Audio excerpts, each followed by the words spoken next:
सूरज के रथ का दाहिना घोड़ा। ऐसे बहुत दिनों तक चलता रहा। अब पुत्र का 14वां साल खत्म होने में कुछ दिन ही बाकी रहते हैं। इतने में क्या होता है कि उसकी पत्नी यानी छोटी रानी रात में जाग जाती है। वह देखती है कि बिस्तर पर राजपुत्र नहीं है।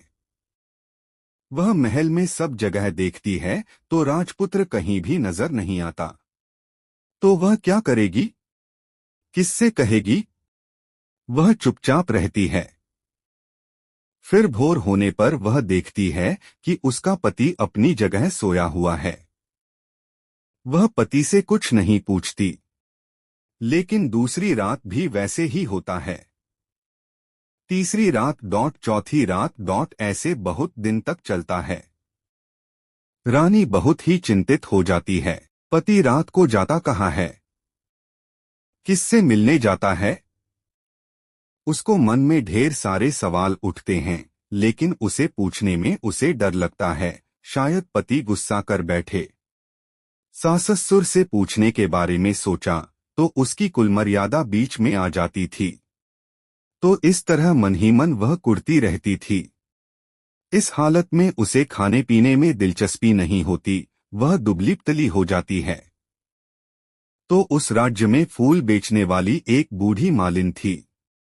वह हमेशा छोटी रानी को फूल देने उसके महल में आती थी। उस बुढ़िया का ध्यान छोटी रानी पर जाता है। वह उससे पूछती है, बेटी तुम्हें किस बात का दुहक है? तुम इस तरह सूखकर कांटा क्यों बनी हो? उस पर रानी कहती है, क्या बताऊं तुम्हें अम्मा, तुम्हारा राजपुत्र हर रात बिस्तर पर से उठकर कहीं चला जाता है और सुबह भोर होते ही वापस आकर सोता है। वह कहाँ जाता है? प्रेमिका से मिलने जाता है क्या? यह सोच सोच कर मैं अन्नजल ग्रहण नहीं कर पाती और सूख सूख कर इस तरह कांटा बन गई हूँ।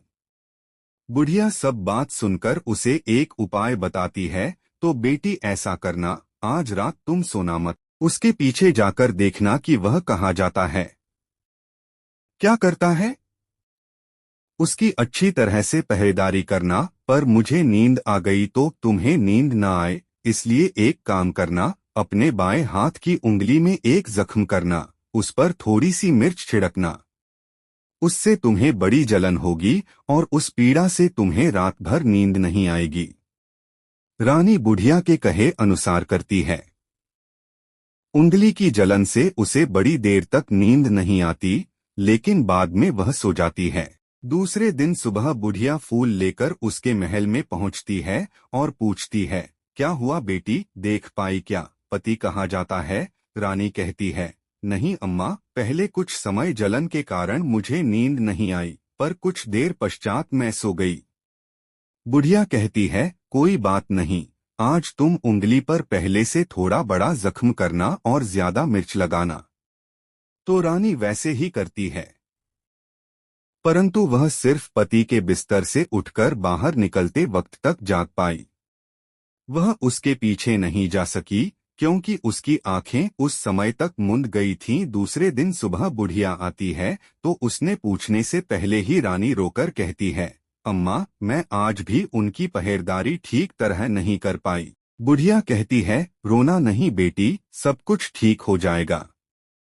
तुम आज रात जख्म और बड़ा करना और उस पर ज्यादा मिर्च छिड़कना और एक काम करना टी, वह जब जाने के लिए निकलता है तो उसका रास्ता रोकना। बुढ़िया ने जैसा बताया, रानी वैसा ही करती है। आज रात उसे नींद नहीं आती। पति रात 12 बजे बिस्तर से उठकर जब महल से निकलने के लिए चलने लगता है तो वह बुढ़िया ने जैसे बताया वैसे ही करती है। दौड़कर जाकर पति का रास्ता रोकती है और कहती है, कहाँ जा रहे हो, किससे मिलने जा रहे हो, मुझे बताओ। राजपुत्र उसे समझाने की बहुत कोशिश करता है। देखो, अगर मैंने तुम्हें वह बताया तो मैं तुम्हें दोबारा नहीं मिल पाऊंगा।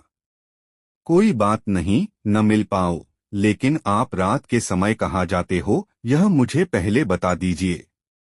राजपुत्र निरुपाय हो जाता है। पत्नी की जिद के आगे उसकी एक नहीं चल पाती। ठीक उसी समय उसका 14वां साल खत्म होकर 15वां साल लगने वाला था। जो होता है वह हो जाने दो, वह सोचता है और कुछ चावल मंत्रों से सिद्ध करके पत्नी को देकर कहता है, इन चावलों के दानों को दोनों हाथों की मुट्ठी में पकड़ना। पहले दाएं हाथ में पकड़े चावल मेरे ऊपर फेंकना, मैं कौन हूँ तुम्हें पता चल जाएगा। बाद में बाएं हाथ में पकड़े चावल मेरे ऊपर फेंकना, मैं जैसा था तुम्हें मिल जाऊंगा। लेकिन यदि तुम बाएं हाथ के चावल मेरे ऊपर फेंकना भूल गईं, तो मैं तुम्हें कभी नहीं मिल पाऊंगा, नहीं भूलूंगी। रानी बड़े आत्मविश्वास के साथ कहकर दाएं हाथ में पकड़े चावल पति के ऊपर फेंक देती है। तो राजपुत्र एकदम एक विशाल घोड़ा बन जाता है, एकदम उम्दा, सफेद, गर्दन पर लंबी अयाल। देखते देखते वह तेजी से दौड़ने लगता है। रानी उस घोड़े को एकदम भौचक्की होकर देखने लगती है और पति ने बाएं हाथ के चावल फेंकने की जो बात कही थी वह भूल जाती है। उसकी आंखों के सामने घोड़ा महल से बाहर निकलकर चला जाता है। घोड़ा जो महल से बाहर जाता है तो वापस नहीं आता। अब रानी को बड़ा पश्चाताप होता है। वह स्वयं को कोसने लगती है, लेकिन अब उसका कोई फायदा नहीं होने वाला था। राजपुत्र अब वापस नहीं आने वाला था। धन्यवाद पूरा वीडियो देखने के लिए। अगर आपको ये वीडियो अच्छा लगा हो तो प्लीज इसको लाइक करें और चैनल को सब्सक्राइब करें।